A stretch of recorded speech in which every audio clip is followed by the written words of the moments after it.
thank you for coming to answer questions for Converting Magazine. I greatly appreciate your help with our research. In general, okay, so first question, in general, what content are you most interested in we read like magazines and stuff? Actually, I'm interested in art culture, kind of top downs. I like to see interviews with bands, including upcoming bands, and I quite like to know about tour dates and things that are coming up as well. Really? What is that? What do you like tour dates stuff? I might want to go to bands because Yeah, they're playing cool. I don't want to Yeah. I'm interested in. I like to know if I like something, suppose I like to I like to get a clue to know if I like it. Yeah, I like that as well. Yeah, I like that. I've got a comparison, otherwise. I've got an artist I'm particularly keen on. I've got a comparison to what else I like there. I think what would be handy as well is when you know that a band is supporting another band, you've never heard of them before, and they're obviously supporting them for a reason, because that band likes them or something like that, but if you don't know anything about them, so it's kind of good to hear about that kind of thing, because they could be someone who becomes bigger in a few years. Okay, right, thanks for that. Right, next question. The magazines that you've been provided with, what do you like, dislike, and like to put out about them? Personally, so with Correct mostly, it's a little bit too flashy and I like it. It's a bit colourful. And it's like a bit childish for that reason. For me, because I look at all the childish looking at it. All the like, the colourful shades and stuff like that. It's a little bit childish. Yeah, I found it quite difficult to read as well because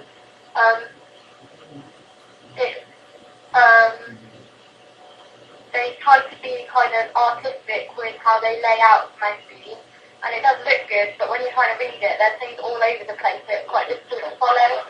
Yeah, a bit over the top of it. It shouldn't be so cluttered. Alright. It also seems a little bit cheap as well. It's got quite thin paper and...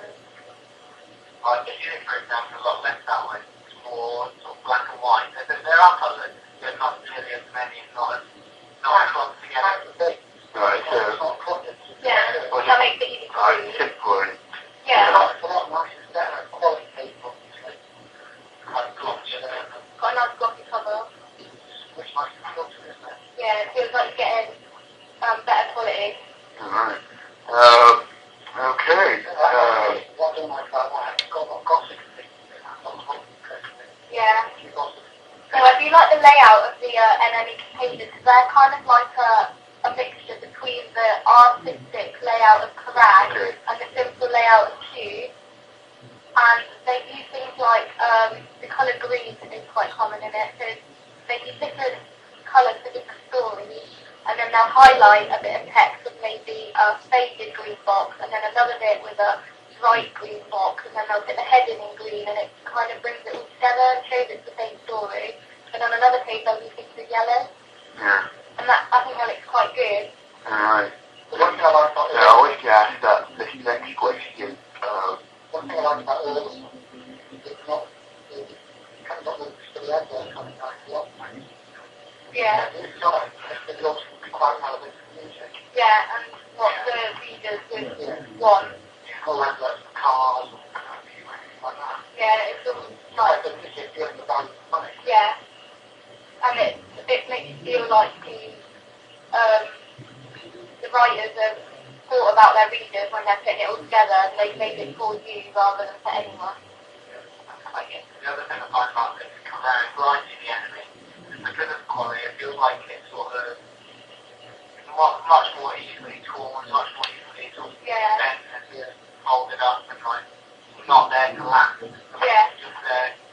And someone who cares about bands might want to keep a record of that sort of thing, so something like Q is something you should probably keep if you wanted to. Yeah. Alright. Okay. Back to the point you made earlier, that's the next question. how do you think I should lay out the various aspects of my magazine, and why do you think so? I do quite like the artistic style that MME's taken with the different colours to highlight things. But I think it's quite nice to be kind of highlighting things it's quite a simple way of highlighting things without making it too busy. But I think it's important to be careful not to go too far with it, like parameters and stuff, because that just makes it too difficult to read. But then again, I think hues looks good as well.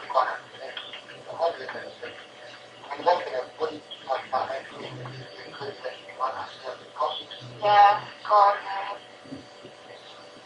Okay. And onto the images. What do you think of them? Oh, especially like that front cover of you know, that's very nice and really yeah. Yeah. I think it's important that the article has several images. Yeah, you need to have the balance between text and images, because if you've got too much text, people won't want to read.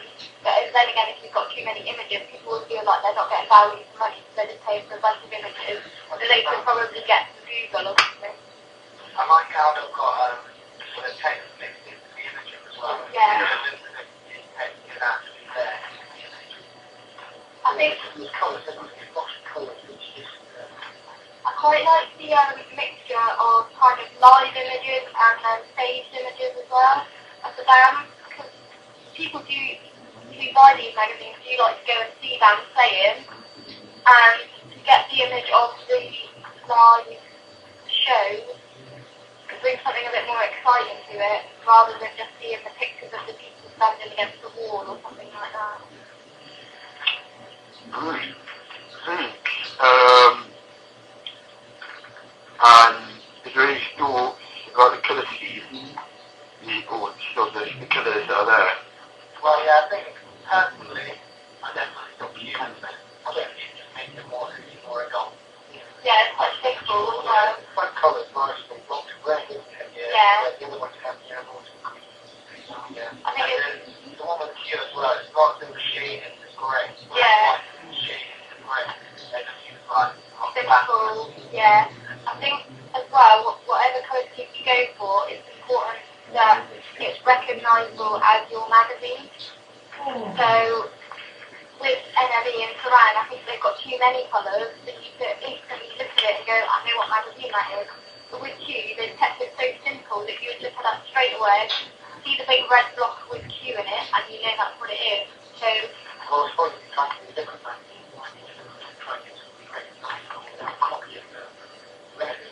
Well, if you should have a different colour, you should go yellow or something, that's a bit different. Maybe some kind of bright green or something on its own. But I do like the idea of just having one main colour with the shades of white, grey and black, and then maybe incorporating that throughout the text as well, with highlighting things in that one colour that you choose. Okay. Yeah, sure. Okay. And back to the cost. How much do you think it should magazine should cost? Or I think that depends on quality. Yeah. But then,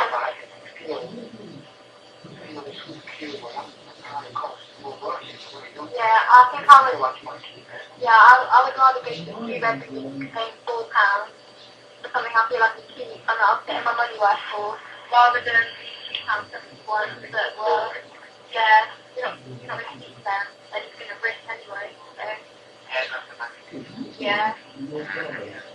I'd probably say the price range of £3 to £4, at least £2.50 usually. right. Okay. Thank you very much.